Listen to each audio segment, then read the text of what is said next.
Go! Watch the ball! Watch the ball! That's enough for an Eagle. First down. It's Friday night in the small community of Afton, Oklahoma, and the Eagles are up 12-0 against the Yale Bulldogs.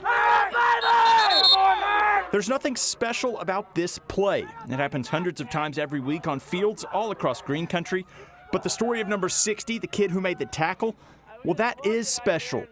Afton's located an hour and a half northeast of Tulsa and is home to a little more than 1,000 people. The town revolves around its beloved high school football team, the Afton Eagles. That number 60, well, he's Kaleb Mackey. He's a senior, and he plays on both the Eagles' defensive line and offensive line, and he also has cerebral palsy. But that's not what this story is about.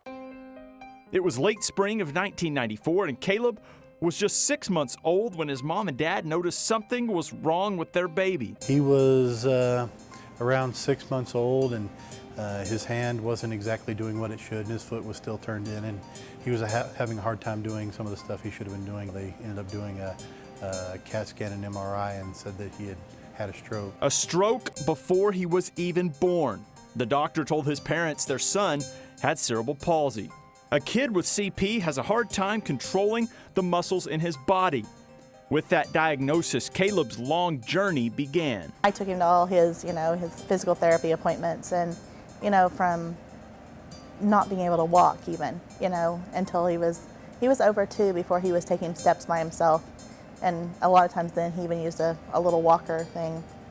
Looking back now, he doesn't remember the rehab he went through. It would be football that would provide the first hint that he was facing issues his friends were not. When I first started playing football, it's probably when I noticed the most that putting on just little things like putting on my pads, I had to do it differently, and it was harder for me. Instead of becoming discouraged, Kaleb learned how to live with CP, but being one of 6 kids, it wasn't always easy. He's always had to try really hard, and I'm only like 19 months younger than him, and so growing up, I learned to walk fine, but he had to struggle to do that.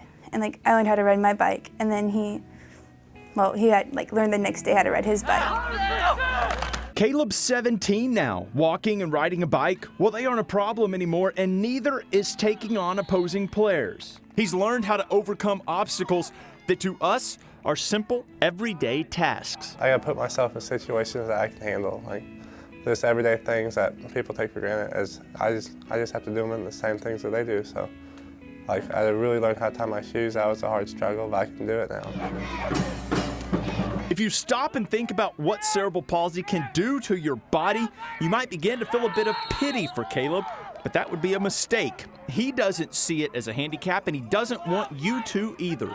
I've never looked at it as a handicap towards myself. I just feel that I have to do everything that everybody else has to do, and it just might be a little bit different, but I get the job done. Handicap, I see wheelchair and I see sticker in the window. Kaleb he won't even walk on crutches when he's hurting, so no handicap.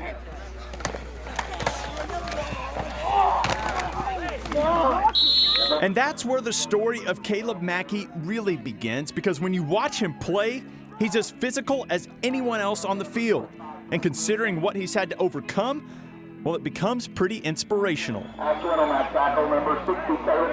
When you face adversity and things like that, and just things you take for granted on a daily basis, you look back and just think about how he rolls out of bed and the things that he's able to accomplish with the adversity he faces, just remarkable. He's definitely motivation for a lot of kids, especially when you see him busting his tail 100% of the time, never quitting. You can't get beat off the snap. You gotta stay low right here. If you're thinking this sounds like a script from a movie, you'd be right. Kaleb's been nominated for the Rudy Award, named after the iconic sports movie about an underdog beating the odds to play for Notre Dame.